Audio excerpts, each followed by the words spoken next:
Bismillahirrahmanirrahim. Assalamualaikum warahmatullahi wabarakatuh. Syukur alhamdulillah bisa berjumpa kembali dengan sahabat semuanya dimanapun Anda berada. Sholawat dan salam selalu tercurahkan kepada junjungan kita, baginda Nabi besar Muhammad sallallahu alaihi wasallam. Allahumma sholli ala sayyidina Muhammad wa ala ali sayyidina Muhammad. Doa dan harapan saya, semoga Anda saudaraku semuanya selalu diberikan kesehatan, diberikan rezeki yang lapang, diampuni segala dosa-dosanya, serta diberikan barokah umur panjang yang berkah untuk menjalani kehidupan di dunia, hingga akhirnya kelak ditempatkan di surga Allah Subhanahu wa Ta'ala. Amin ya Rabbal Alamin. Sahabat beriman yang dirahmati Allah, adanya kesulitan finansial atau kesulitan keuangan seringkali membuat seseorang memilih untuk berhutang sebagai salah satu solusinya. Bukan hanya orang-orang yang memiliki keterbatasan ekonomi saja, orang kaya pun kadang-kadang memilih berhutang untuk meraih sebuah tujuan tertentu. Memang gak ada yang salah dengan meminjam uang dari pihak lain ini.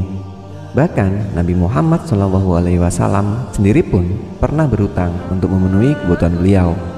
Akan tetapi perlu diingat bahwa keadaan yang seperti itu sebaiknya jangan dilakukan terus-terusan. Kenapa? Karena ternyata ada bahaya tersendiri dari hutang yang membuat hati selalu gelisah. Jika nggak sanggup membayar, bukan hanya orang yang berhutang saja yang merasakan susahnya. Orang yang memberikan hutangan pun turut juga terkena dampaknya. Lantas, apa sih bahaya berhutang dalam pandangan Islam itu? Pikiran yang buntu serta tak tahu lagi kemana mengadu seringkali membuat berhutang menjadi salah satu pilihan. Selain itu, menemukan orang atau pihak yang bersedia memberikan pinjaman juga bukanlah perkara yang mudah. Begitu pula dengan kesulitan ketika harus mengembalikan uang pinjaman tersebut. Saat uang sudah berpindah tangan dari pemberi hutang kepada yang berhutang, lalu uang itu habis digunakan untuk suatu keperluan, maka otak harus bekerja keras untuk mencari cara gimana supaya dapat mengembalikan uang yang telah dipinjam itu tepat pada waktunya. Disinilah tanggung jawab seseorang itu diuji. Mampukah mereka mengembalikan tepat waktu, ataukah justru mencari alasan untuk bisa diberikan kelonggaran, atau malah hanya sebatas nanti-nanti saja sebagai alasan yang gak jelas dengan maksud gak mau mengembalikan uang yang telah dihutang tersebut. Islam menyarankan agar umatnya berusaha menjadi kaya, sehingga seorang muslim gak perlu untuk berhutang. Karena di samping memberikan manfaat karena telah membantu orang lain, dalam hal hutang piutang banyak sekali bahayanya. Apa sajakah bahaya yang dimaksud? Yang pertama, menjadikan diri dekat dengan kekufuran.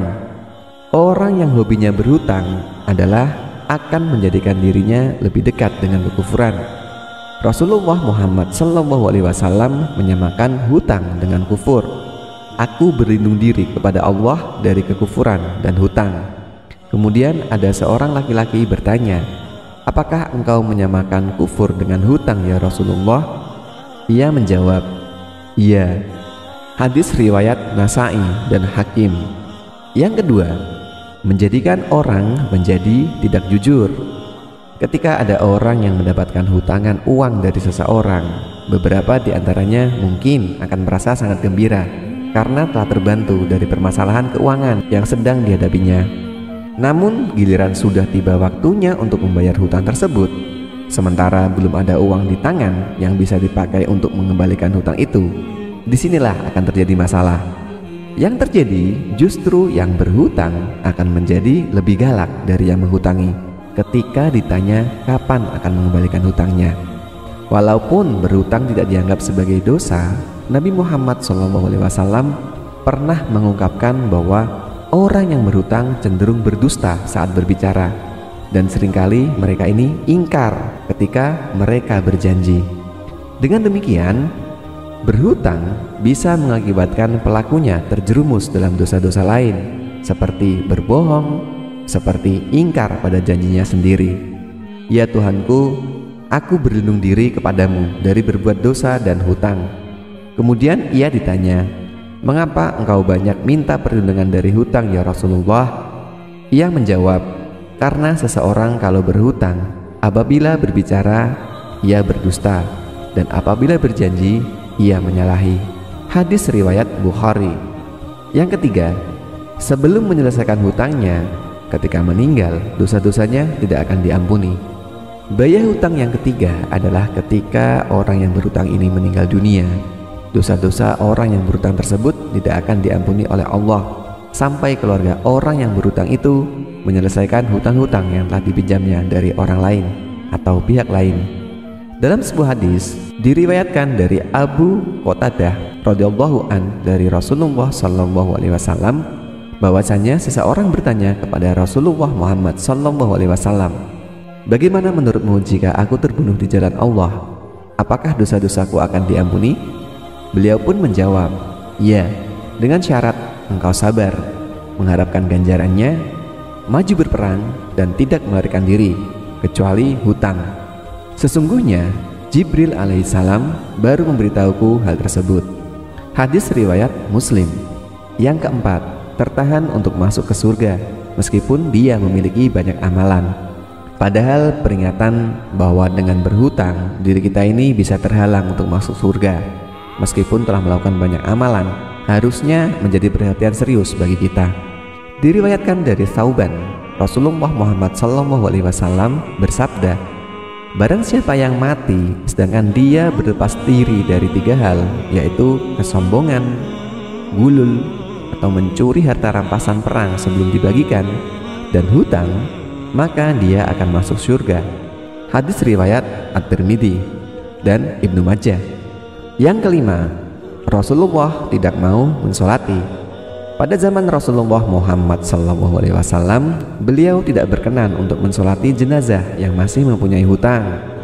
Dalam sebuah hadis diriwayatkan dari Salamah bin Al-Aqwa radhiyallahu an, dia berkata, "Dulu kami duduk-duduk di sisi Rasulullah SAW.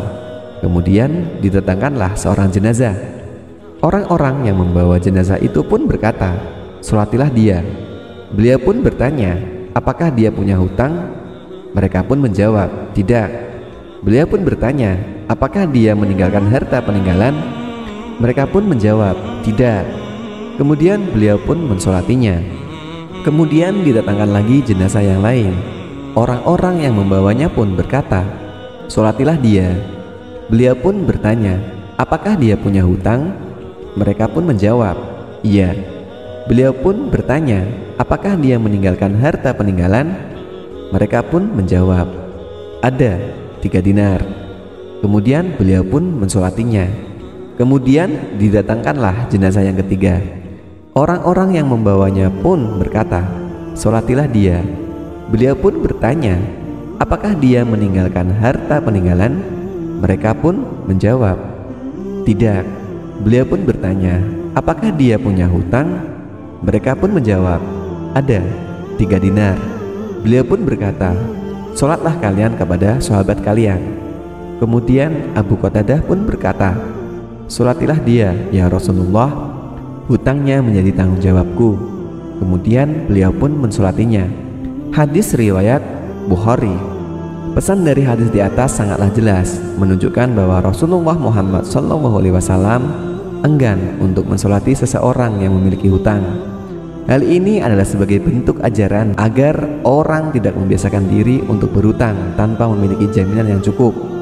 Oleh karena itu, seharusnya orang-orang terpandang, tokoh masyarakat, dan tokoh agama mencontoh sikap ini ketika ada seseorang yang meninggal dan masih memiliki tanggungan hutang. Semoga dengan adanya video ini bisa menambah keimanan dan ketakwaan kita kepada Allah Subhanahu wa taala. Dan semoga video ini bermanfaat bagi kita semuanya. Amin ya rabbal alamin. Wallahu a'lam bishawab. Assalamualaikum warahmatullahi wabarakatuh.